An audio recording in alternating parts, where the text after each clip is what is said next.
वहीं राष्ट्रवादी कांग्रेस पार्टी ने बुधवार को कहा कि सीबीआई को भ्रष्टाचार के मामले में गिरफ्तार किए गए महाराष्ट्र के पूर्व गृह मंत्री अनिल देशमुख के स्वास्थ्य को ध्यान में रखकर नई दिल्ली के बजाय मुंबई में ही उनसे पूछताछ करनी चाहिए।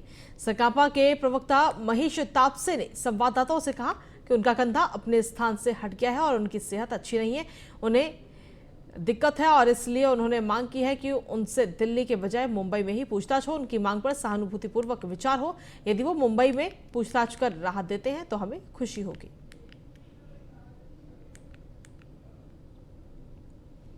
बीजेपी के विधायक नितेश राणे ने कारण बताओ नोटिस का जवाब दाखिल करने के लिए सहायक पुलिस आयुक्त मालवानी डिवीजन के समक्ष पेश होने से बुधवार को छूट की मांग की और इसके लिए 2 सप्ताह का समय देने का भी अनुरोध किया।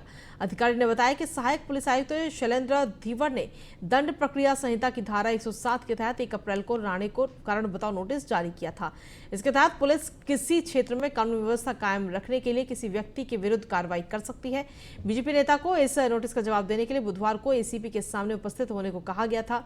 अधिकारी ने कहा कि मालवानी पुलिस थाने के एक वरिष्ठ निरीक्षक की रिपोर्ट के आधार पर नोटिस जारी किया गया था। मालवानी पुलिस थाने में राणे के विरुद्ध मामले दर्ज है। अधिकारी ने कहा कि मालवानी के क्षेत्राधिकार में 3 घटनाओं में पुलिस ने संज्ञान लिया कि राणे शांति और कानून व्यवस्था को भंग कर सकते हैं।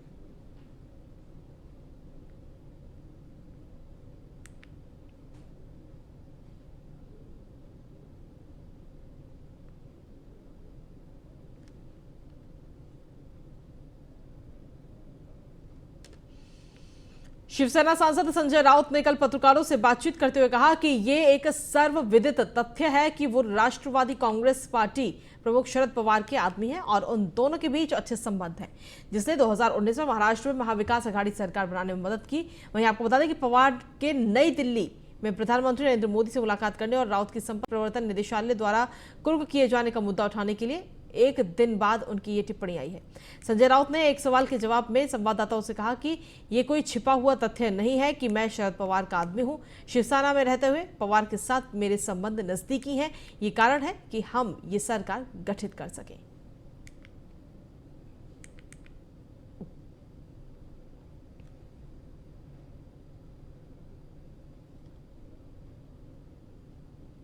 मनसे अध्यक्ष राज ठाकरे ने मस्जिदों पर लगी लाउडस्पीकर को हटाने की भूमिका का विरोध करने वाले नगर सेवक वसंत मोरे को पार्टी ने पुणे शहर अध्यक्ष पद से हटा दिया है और अब इस पद पर नगर सेवक साईनाथ बाबर की नियुक्ति की गई।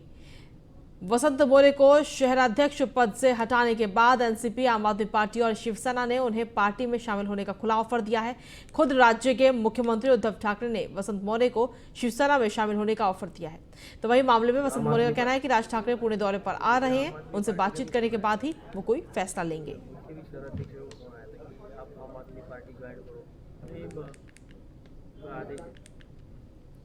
भ्रष्टाचार को लेकर महाराष्ट्र में सेंट्रल एजेंसीज की कार्रवाई लगातार जारी है और देर रात इनकम टैक्स डिपार्टमेंट ने एक बड़ी कार्रवाई को अंजाम देते हुए शिवसेना नेता और महानगर पालिका की स्थायी समिति के अध्यक्ष यशवंत जाधव की 40 संपत्तियां जब्त की। पिछले महीने जाधव के 2 घरों और ऑफिस पर इनकम टैक्स ने छापेमारी की थी।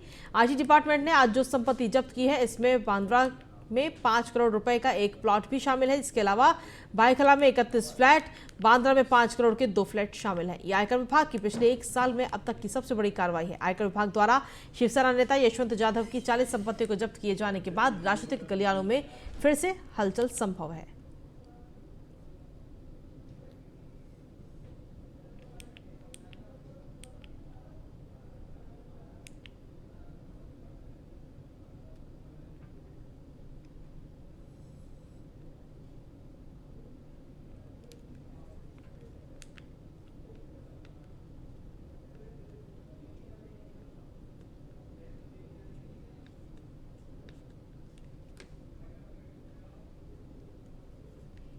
और इसी के साथ फिलहाल मेरे साथ इस बुलेटिन में इतना ही। बाकी तमाम खबरों के लिए आप लगातार देखते रहिए News 1 इंडिया।